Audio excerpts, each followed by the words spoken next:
Extreme Collectibles here with March Sweeps Week. Sweeps Week. What I mean by that is I am getting 1 or 2 new statues every single day this week, so I'm trying to review them and unbox them at the same time. And as you can see, I'm having a little bit of difficulty because I spent the last 4 hours at the bar. But let's jump right into Batgirl.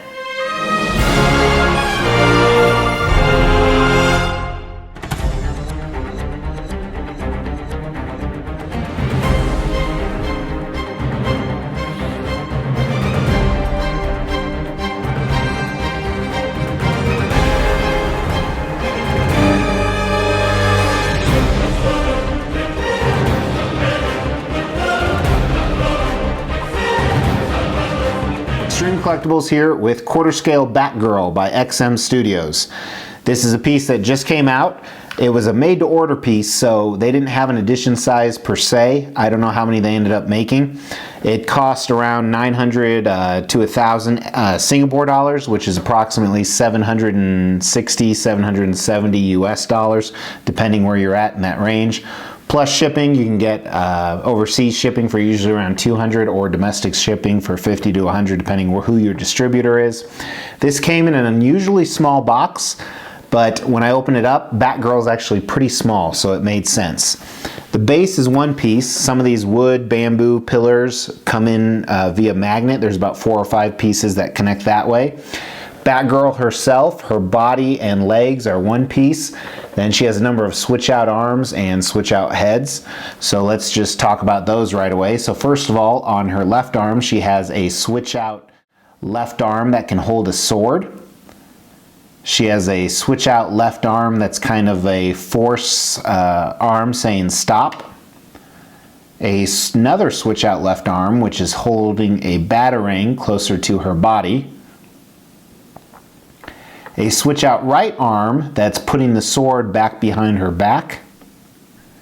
Another switch out right arm with her arm facing out that can hold a sword. She can be displayed with kind of a scarf slash bandana, this red one right here, or with a cape, which is a more modern take as opposed to the samurai. Her 4 portraits include this first one with a normal modern Batgirl mask. Second one with what I would say is the more traditional samurai mask covering her mouth right here. Third one with a kind of an ensemble covering her entire face, bat mask, kind of a combo between the samurai and the modern. And then the fourth, almost what I consider a modern samurai mask with the metal plate covering her face. So a lot of different switch out options, just like the XM Samurai Batman. So it'll pair nicely with that. I decided to get this because I'm doing most of the Samurai Batman line, so I thought it would scale really well next to her, and I thought the production photos looked fantastic. The statue itself, especially compared to XM Batman, is a little bit disappointing, and I will tell you why. So conceptually, it's not disappointing at all. Very, very cool. They made a very elaborate base, and it's basically an older Japan-themed statue holding up almost what would be reminiscent of like bamboo pillars, an old Japanese building with straps and bearings and metal caps. And then Batgirl is in a very dynamic pose depending on which switch outs you have for her, whether she's modern or more traditional samurai. She's lunging, she's attacking her enemy, she's jumping ahead. There's some wind blowing obviously, whether it's in her scarf or her cape. Very, very cool. She's very modernized, lots of armor on her. It looks like more modern armor, but it still fits in with the samurai theme. So very, very cool concept. The design is executed very well. They use a number of magnets and pegs to put it all together, keys, and it fits very, very well. The only issue I had with her cape is very difficult to get on. So it's was a little bit of a pain in the ass, almost tempting to make the paint chip. I also do wonder a little bit down the road about leaning issues, which is completely possible, because she just has one really long peg holding her foot in here. But time will tell, I guess. You have to trust XM knew what they were doing, and I'm just seeing a little mark on her skin right here, which is disappointing, but that is what it is. So very cool concept, very cool design. I think they pulled it off really well. However, I think where this XM piece misses, especially compared to a lot of the other XM pieces, is really with the paint and some of the sculpt, which let's just talk about right now. So first, starting with the base, one problem, and this is probably more concept and design, the base is bigger than the character, which to me is always a miss right up front. The character should be the spotlight of the show, and unfortunately they just made it way too big and way too elaborate. And when you really dive into the base, let's start at the statue here, or even go even lower to the kind of the rocky base. The paint job is very bland, the sculpt is very bland. It looks a little plasticky, which I've never seen on an XM piece, so very, very surprising. The statue itself looks really good. It's sculpted well. It has some of that similar hues of the paint, and it looks better for some reason on the statue than it does on the base. Then moving on to the wooden pillars, and I've seen XM do amazing wood. This is not amazing wood. It looks cheap. The sculpt is okay, is even worse. It doesn't look a typical XM piece. I'm actually very, very surprised. But they used a few different shades of brown and black, and then copper tones and gold and silvers on the metal cap areas. There's a little bit of red, which looks like almost bandana fabric that's sculpted in around a few of the posts. Huge, huge miss on my part for XM. I'm very, very surprised. I'm very, very disappointed, but it looks a little plasticky, a little cheap, especially for a, $800 statue. Then moving on to Batgirl herself. First of all, I think her lower part of her body, her legs and her feet look great. I love the armor aspect that's sculpted in. It doesn't really show a lot of muscle definition, but the fabric underneath actually has some texture. You can see it in her thighs or on the back of her leg. They did a great job with the different colors, highlighting the silvers and the blacks and the golds, but really, really a fantastic job. And I like how the armor, you can definitely tell it's modernized, but it doesn't look weird with the samurai theme.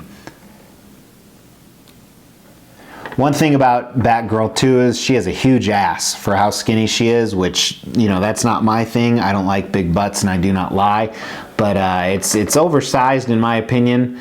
But I don't want anyone to think I'm very critical of women's asses, but her thighs just look monstrous. They're about 7 times larger than her ankles, which is kind of interesting. Her bat belt looks really cool. To me, it's very similar to XM Batman Samurai's belt, except there's really not any compartments or anything that you can see.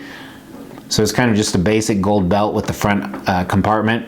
On the back, she has a sheath that actually, for her sword, that actually attaches by magnet. Kind of a little strange because she can actually hold 2 swords, but she only has a sheath for one of them. Interesting. And also on her back, she has her bare skin showing, which conceptually confuses me because she has all this armor everywhere except she has bare skin showing on her back. And there's not really a lot of detail in this from musculature or anything with the sculpt. The shades look good for the paint, pinkish and flesh tones in there. On her front torso, she has the bat symbol right on her boobs there, and again, it's that armor with different blacks and golds and silvers and kind of a rusted look, and then some cool buckles sculpted in. And her arms are very similar to her legs, has that metal armor with the traditional bat spikes that looks really, really cool. I'm a big fan of her arms, the different colors in there. Again, the coppers, golds, metals, silvers, blacks. Very, very cool armor type to her arms, ironically, armor to her arms. And then moving to her portrait, just looking at her traditional Batgirl portrait here. First of all, I do like the hair. It's sculpted really well. I like how they did different flows with the ponytail in the back and a few strands of hair flying throughout. Her face, really not a lot of definition. There's not really a lot of sculpt in her cheekbones or anything like that, but you don't traditionally see that in a lot of females. The paint looks very bland. I'm very shocked, especially some of the red portions on here. It looks like it was painted on by a kid or a child. The eyes have a little bit of gleam to them. The lips, a big miss compared to what I've seen in pictures and videos from the prototype. So overall, that's a really quick summary, because when you are lit like I am right now is, well, I'm not lit, I'm drunk. It is very hard to concentrate and say what you want to say. Excuse me, you probably heard that, that was gross. But those are my thoughts on the statue. My initial thoughts, I'm a little disappointed. XM Studios always knocks it out of the park. I almost feel like maybe this piece was rushed a little bit, which it could have been, but it's nothing compared to the XM Bat Samurai, which is one of the best pieces they've ever made. I will still keep it though, because it is a very cool concept. It is a very cool design. I'm wondering what the final ES is, because that might make it even more valuable. And the switch outs alone give it a lot of value too, because you can continually change it up. And I talked about this with my XM Bat Samurai review, which if you haven't seen that, check that out. So I'm sorry I wasn't as funny as I usually am, but again, I'm trying to concentrate really hard because I just want to go to sleep right now. So hope you enjoyed. If you do, let me know your thoughts on XM Samurai Batgirl. I have Hush Superman coming tomorrow, so I'll try and get that posted tomorrow night. But I really appreciate you watching, and take care.